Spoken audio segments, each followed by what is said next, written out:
Is RickRunGood back for day 3 of the DraftKings Run It Up Challenge. Yesterday we did some NFL lineups and we set them into some contests, and now we're going to go look back and see how we did. I'm using a different screen recorder here, so I hope this is a little better quality and you can read the numbers and figures a little easier. I had trouble when I was going back and just making sure it was fine on YouTube. I had some trouble reading some of the stats and things that I was pointing out. So I'm hoping this one is a little bit better. Okay.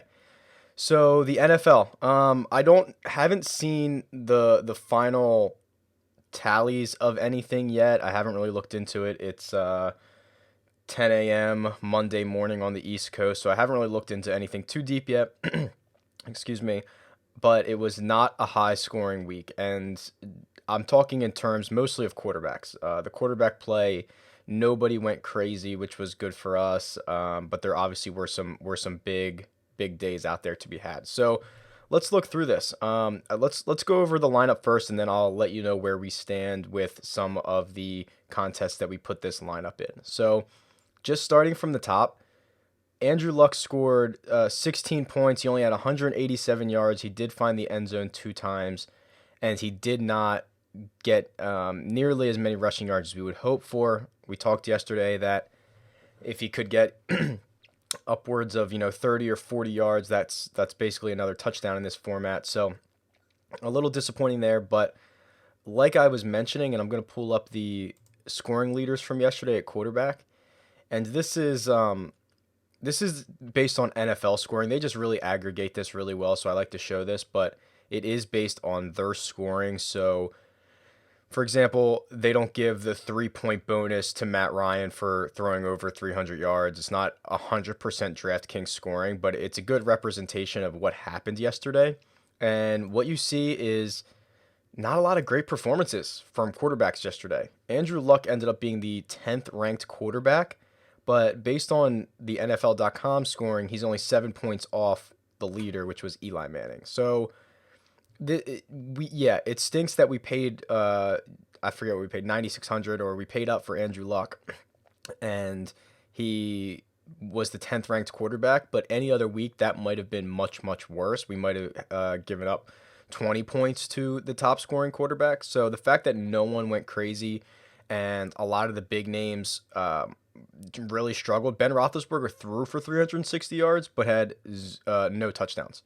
Peyton Manning only 1 touchdown, 233 yards. So Russell Wilson didn't do anything crazy. The names that could have been big. Aaron Rodgers had one of his worst days ever. So all in all, I think we did pretty good. Looking back, the play. It's my sister texting me. Looking back, the play was probably Derek Anderson, because you could have got away with spending 5,000 for him, and he gave you a reasonable performance. Although any other time, this performance may not have been all that great. So we paid up for a guy that only scored 15 points or 16 points in DraftKings. And yeah, that stinks a little bit, but it didn't put us behind the 8 ball at the position. So all in all, not terrible. Moving down here, we did not do great on running backs. Chris Johnson, this was such a weird game and a terrible game to watch, but him and Chris Ivory, as expected, basically split carries. Chris Ivory ends up with the touchdown from in close. So Chris Johnson does not find the end zone. He doesn't catch any balls. Just a really ugly game. I had high hopes for Chris Johnson at his price. I thought he easily could have put up 3 or 4 times his salary. Did not happen. I think he was 3,600, so 5.5 points. Yeah, so it doesn't even get 2 times his value. But he was actually pretty highly owned, and this is the $2 GPP that I'm showing you here right now. So those are the owned percentages. Moving along, Latavius Murray, what a phenomenal guy he's a stud. It stinks that he plays for the Raiders, and they're probably going to mismanage him and not use him well, but he is, I think he could be a star in the league. And he was running pretty well. It's a shame that this got out of hand early and Derek Carr had to throw a lot, but I think he only had 11 or 12 carries for these 60 yards, so that's 5 yards a carry. He added 2 receptions. Um, if they would have been able to use him longer, he would have had a much bigger day. I think he had 23 carries last week. If he has 23 carries yesterday, he goes nuts for over 100 yards. So game flow really dictated that he just didn't get enough opportunity, but I still like that call, and he's a really good player. So if we missed on running backs, we killed it on wide receivers. Harry Douglas, who, yeah, highly owned, and this is one of those. There's always a point people say, "Oh, you got to fade all these highly owned players." There's no point in having somebody who's going to be 25% owned. Well, if someone is 25% owned and he puts up 26 points and you didn't have him, you're now behind the 8 ball on a quarter of the field. So just because they're going to be highly owned and everyone knows it's the right play, doesn't change it. It can still be the right play. So Harry Douglas fills in for Julio Jones, has a great day, doesn't find the end zone, which just would have been icing on the cake. But 26 points on 10 receptions or 131 yards. So pretty good. Very happy with that. And obviously very happy down here. I'll jump down to Odell Beckham. This guy's a freak. And I have him in a dynasty league, in a season-long dynasty. And you probably couldn't trade me anything for him. He's a stud. Another 12 catches, another 3 touchdowns. He's just an absolute freak. And Eli Manning is obviously loving him. So that's really good to see. He went nuts. And when you have someone who, it's hard to have the scoring leader of the day, the guy who puts up 46 points. And basically, if you want to win a GPP, you got to have him in your lineup, and it's nice to have him here. So with our total, I don't think we're gonna win this bad boy. In fact, I know we're not, but that's really good to see, and I'm pretty happy with that. T.Y. Hilton, this is disappointing. It goes hand in hand with Andrew Luck. Andrew Luck throws 2 touchdown passes. Neither of them go to T.Y. Hilton. T.Y. Hilton's been great on the turf. I mean, this is basically his floor. 4 catches and 50 yards is about the worst T.Y. Hilton performance you're ever going to get. It's still 9 points, so, sometimes you're like, hey, okay, 9, at least he didn't put up a goose egg, but this is pretty low on what T.Y. Hilton is able to do. So that's disappointing. If he would have found the end zone, it would have really salvaged the day, would have been a lot nicer, but just didn't happen. So that's okay. And then scrolling down to the defense here, the Seahawks, looking back at this, honestly, I hate this call. I hate that we played the Seahawks and we paid up, I think they were 3,600. They were the first, or they were either tied for first or the second highest priced defense. And I was actually looking on teamrankings.com, and I knew this, that Seattle is 20th in takeaways, which is 1.4 a game. That's not what you're looking for on DraftKings. So I probably got a little enamored with the fact that it's the Seattle defense. They're going against this terrible 49ers offense that can't move the ball. But the Seahawks game is not block a lot of kicks. It's not get a lot of interceptions. It's basically force you into 3 and outs, force you to throw incompletions, play really good coverage, stuff the run. It's things that force the other team to punt as opposed to jumping routes, intercepting balls, and getting pick sixes. So while they're a very great, and now that they're all healthy and they're back, they're a phenomenal real life defense. But for fantasy purposes, for DraftKings purposes, where you're looking for a team that is gonna get an interception or 2, maybe a bunch of sacks, maybe a return touchdown, they're not really the team you want to play all the time. And I was actually, once this game started, I was regretting plugging in the Seahawks because it just didn't feel right, and I knew it at the time, and I just completely missed it, and that was a mistake. So I think we'd be better off going with, because there's times where you can, it doesn't matter how many points they give up. If you can score 2 touchdowns or get 4 or 5 sacks or whatever it is, you're gonna rack up the points no matter how many actual points they give up on the field. So not a great call from the Seahawks, and I will probably avoid them going forward. Only a couple weeks left, but you get the idea. Okay, so we still have 2 guys left. We have Marquise Wilson and Martellus Bennett, both for the Bears tonight. So we're in pretty decent shape. So let's look at this. So let's go to the contest page and sort this out here. So the bottom two here are two other projects I'm working on. So these do not apply to the Run It Up challenge. It's just basically everything from the play action and up. So the 7 heads up matches, we're looking pretty good in. So this one we're gonna win. We are, let's see, we're up 19 points and he has nobody left, so we're gonna win that one. This one we are up, let's see, 30 points and he has one guy left. He has a tight end left, and we've got a tight end and a wide receiver left. So we're probably gonna win that, and I'll actually come back to this one in a second. This one we're going to win barring something absolutely crazy to happen. We're up 50 points. He's got a flex left. We still have 2 players left. That's going to be a win. This one we're going to win. Wow, how bad was his team? He's got, okay, so he either has Breeze or Cutler left, but they're not going to put up 80 or 60 points, and then we still have 2 guys left. So that's a win. So basically all the ones that are green we're going to win. This one right here, down 5 points, and he doesn't have anybody left. So, I mean, I don't believe in jinxes, so we should win this. I mean, if we can't get 5 points from a wide receiver and a tight end in full PPR, we're in big trouble. So, should be able to win that one.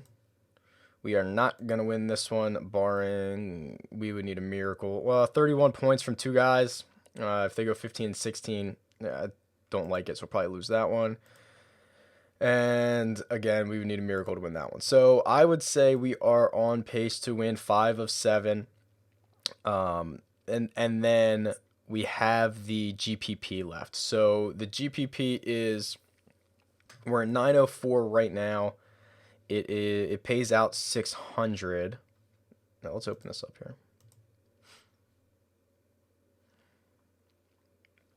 Okay, so 601 is 132 points.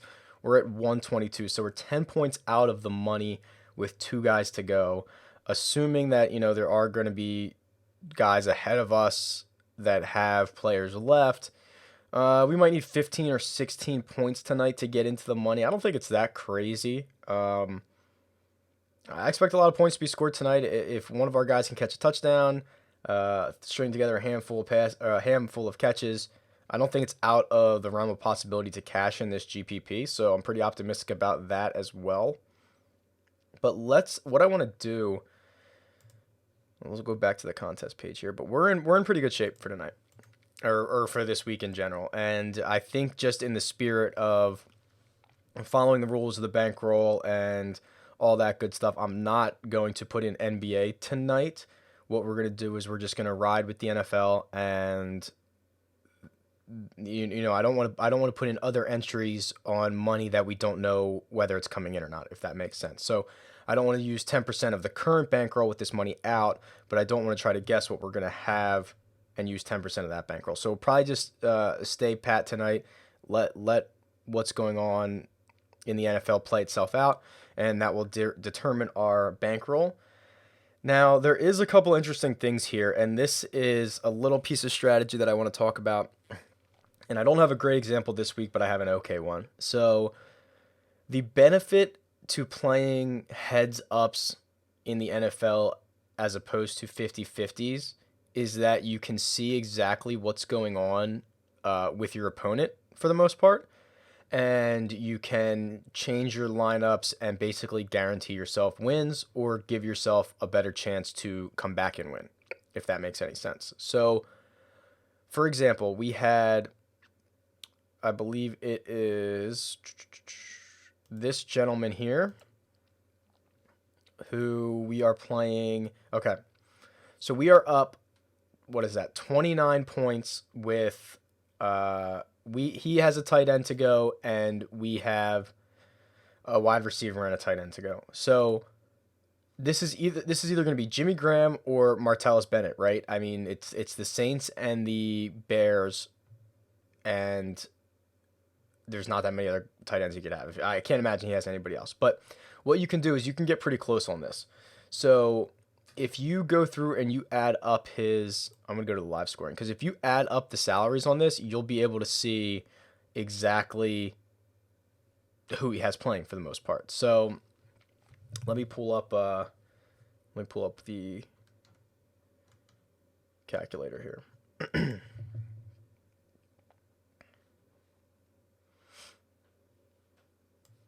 Okay.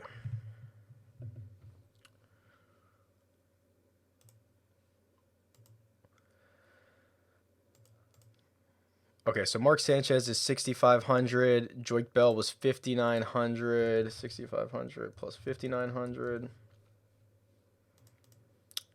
Shady was 66 and 61. Macklin, he wrote a lot of Eagles. 6,100. Roddy had a good game. 58.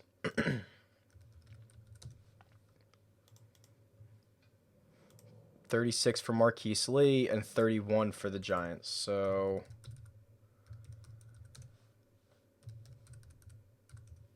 okay, so he has $6,300 left over, and what you'll find is most players do not leave thousands of dollars on the table and don't spend them. So it is safe to assume that he has spent very close to 6,300. Some guys will leave a few $100s on the table. A lot of people spend exactly 50,000 of their budget, but no one's going to spend. If he has 6,300 left, he's not going to only spend 4,300. So we're looking for a tight end that is around 6,300. That's either Bennett or Jimmy Graham. So Martellus Bennett was 5,900. So he could have Bennett and left 400 left over. You know what? I should have done this before, but how much was Jimmy Graham this week?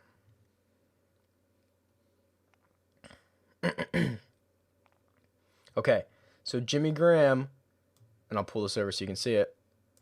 Jimmy Graham was exactly 6,300 this week.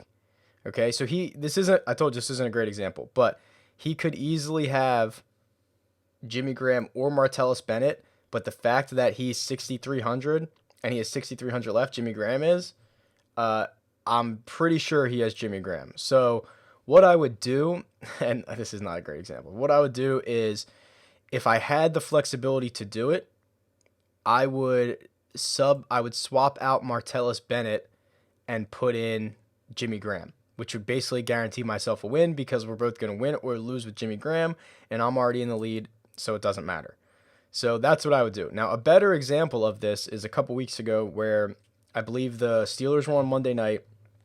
I had flexed Antonio Brown. So I think I spent something like $9,600 on him. He was really expensive at the time. I had him in my flex position, which if you're going to play someone on Monday night, you don't always have to. Some people always like to have that, Monday night sweat, something to do. I think that's ridiculous to even bring what day they're playing on as a reason to pick someone or not. But if you're going to play someone on Monday night, put them in your flex position. So, for example, I had Antonio Brown for 9,600 in my flex, and what I was able to figure out is my opponent, who I was only up 1 or 2 points, he had a running back left, and I went back and calculated his lineup, and I was very confident that he had Le'Veon Bell for 9,300 or something like that. So I flipped from Antonio Brown to Le'Veon Bell, and when the game started, sure enough, he had Le'Veon Bell, and I guaranteed myself a win. And the fact is, Le'Veon Bell actually outscored Antonio Brown by, a handful of points, which I would have lost had I stuck with Antonio Brown over Le'Veon Bell. So if I didn't go back and do this, and it's a little, it takes a few minutes if you have a bunch of lineups that are close and some players remaining to try to guess who's left. It takes a little bit of time, but it's worth it. You can guarantee yourself a win if you can guess right who he's playing in that spot. And that's exactly what I've done throughout the entire season. Now, on the flip side of that, if you're down, sometimes you have to get a little lucky. So there was a time where basically what I found out was I was down 4 or 5 points, and I could tell that we had the same player left. I think it was the Saints. And I think we both had Couldn't have been Jimmy Graham. Maybe it was Kenny Stills or Brandon Cooks, somebody like that. And I could tell that we both had him left. So what I did is I actually switched off of Stills and went down to a lower priced Colston, Marcus Colston, plugged him in. I don't remember if I came back and won, but at least gave me a chance to win. You can't, if you're already down and you have the same players left, you're dead. So you got to at least give yourself a chance to come back.